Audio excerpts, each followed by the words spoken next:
নমস্কার বন্ধুরা, কৃষক বন্ধুর উপভোক্তাদের জন্য একটি নতুন এসএমএস পাঠানো হচ্ছে। কি সেই এসএমএসে কি লেখা আছে এবং কাদের পাঠানো হচ্ছে সেই সম্পর্কে আজকের ভিডিওর মাধ্যমে আপনাদের আমি জানিয়ে দেবো।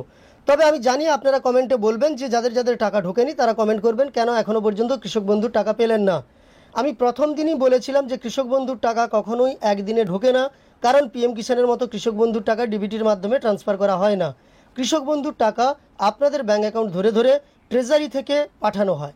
সেক্ষেত্রে কৃষক বন্ধুর টাকা ঢুকতে দেরি হবে, প্রতিদিন কিছু কিছু কৃষকের অ্যাকাউন্টে টাকা ঢুকবে। তবে এটুকু বলে রাখি, কৃষক বন্ধুর টাকা আপনারা পাবেন।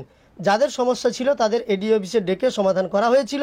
এখনও যদি থেকে থাকে তাহলে আপনাদের কিন্তু এডিও অফিস থেকে ডেকে পাঠানো হবে। কৃষক বন্ধুর টাকা দেওয়া সংক্রান্ত অ্যাকাউন্ট ভ্যালিড এই যে আপডেটটা এসেছিল, আমি কৃষি অফিস থেকে সেই স্ট্যাটাসটা ম্যানেজ করে আপনাদের দেখিয়েছিলাম যে অ্যাকাউন্ট ভ্যালিড হয়ে গেছে। ওই উপভোক্তা মানে যার অ্যাকাউন্ট ভ্যালিড হয়েছিল দেখিয়েছিলাম আপনাদের, ওই উপভোক্তা এখনও পর্যন্ত কৃষক বন্ধুর টাকা পাননি। তাহলে কি তিনি টাকা পাবেন না? অ্যাকাউন্ট তো ভ্যালিড হয়ে আছে, অবশ্যই টাকা পাবেন। তবে কৃষক বন্ধুর টাকা আবারও বলছি, সকলের একসঙ্গে আসে না, একটু দেরি হয়। এক একটা পরিবারের দু তিনজনের টাকা ঢুকেছে, আবার এক দুজনের টাকা ঢোকেনি, এমন উদাহরণও আছে। যাই হোক, এখনকার ভিডিওর মাধ্যমে আমরা কৃষক বন্ধুর যে এসএমএসটা পাঠানো হচ্ছে উপভোক্তাদের সেই সম্পর্কে ডিটেলসে দেখে নেব। তবে এই ভিডিওটি শুরুর পূর্বে আপনাদের কাছে ছোট্ট অনুরোধ করব, এই চ্যানেলে নতুন এসে থাকলে অবশ্যই চ্যানেলটিকে সাবস্ক্রাইব করে পাশে থাকা নোটিফিকেশন বেল আইকনটা অল করে রাখবেন। তবেই পরবর্তী ভিডিওর নোটিফিকেশন সবার প্রথম আপনার কাছে চলে যাবে। প্রথমেই প্রাপ্তি স্বীকার করব, আমাকে এই তথ্য যারা দিয়ে পাঠিয়েছেন, বিমল সাউবাবু সেই সঙ্গে শেখ মাহবুর আলী, দুজনকেই অসংখ্য ধন্যবাদ জানাবো এই ধরনের তথ্য দিয়ে সহযোগিতা করার জন্য। আপনাদের আমি এসএমএসটা দেখিয়ে দিচ্ছি। যেহেতু এসএমএস দুটি একই, তাই আপনাদের আমি একটি এসএমএস দেখিয়ে দিচ্ছি। আপনারা এখানে দেখতে পাচ্ছেন এক্স এগ্রি সিটি জি, এখান থেকেই কিন্তু এসএমএসটা পাঠানো হয়েছে এবং এই এসএমএসে লেখা আছে, প্রিয় সাথী, আমার অঙ্গীকার অনুযায়ী কৃষক বন্ধু নতুন প্রকল্পে আর্থিক সহায়তার পরিমাণ আগের তুলনায় দ্বিগুণ করে বছরে সর্বাধিক 10,000 টাকা ও সর্বনিম্ন 4,000 টাকা করা হয়েছে, যা আগের মতোই দুটো কিস্তিতে পাওয়া যাবে।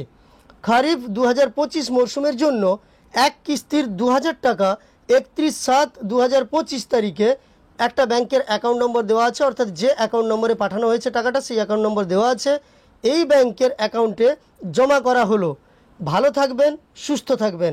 আপনারা ভালো থাকলে আমরা ভালো থাকি, কারণ কৃষি আমাদের গর্ব, আপনারা আমাদের গর্ব।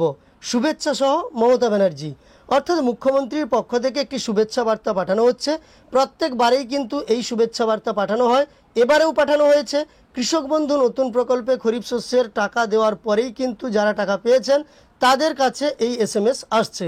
তো আপনি যেদিন টাকা পাবেন তার 2-3 দিন পরে এই এসএমএস আপনার কাছে পৌঁছবে। আর আপনি যদি এখনও টাকা না পেয়ে থাকেন তাহলে এই এসএমএস আপাতত আপনি পাবেন না। আর এই এসএমএস যদি না পেয়ে থাকেন তাহলে কোনো সমস্যা নেই, এই এসএমএসটা শুভেচ্ছা বার্তা হিসাবে পাঠানো হচ্ছে, আপনার কাছে না এসে থাকলে কোনো সমস্যা নেই। যাই হোক, আজকের ভিডিওর মাধ্যমে আপনাদের এইটুকু তথ্য দেওয়ার ছিল যে এবার কৃষক বন্ধু প্রকল্পের টাকা যারা পাচ্ছেন প্রত্যেকবারের মতো এবারেও তাদের মাননীয় মুখ্যমন্ত্রীর পক্ষ থেকে একটি শুভেচ্ছা বার্তা পাঠানো হচ্ছে।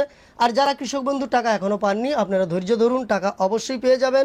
এই ভিডিওটি আপনার উপকার এসে থাকলে একটি লাইক করে আমাদের উৎসাহিত করার সঙ্গে সঙ্গে এই ধরনের তথ্য আরও পাওয়ার জন্য এই চ্যানেলটিকে সাবস্ক্রাইব করে পাশে থাকা নোটিফিকেশন বেল আইকনটা অল করে রাখবেন। ভিডিওটি শেষ পর্যন্ত দেখার জন্য অসংখ্য ধন্যবাদ।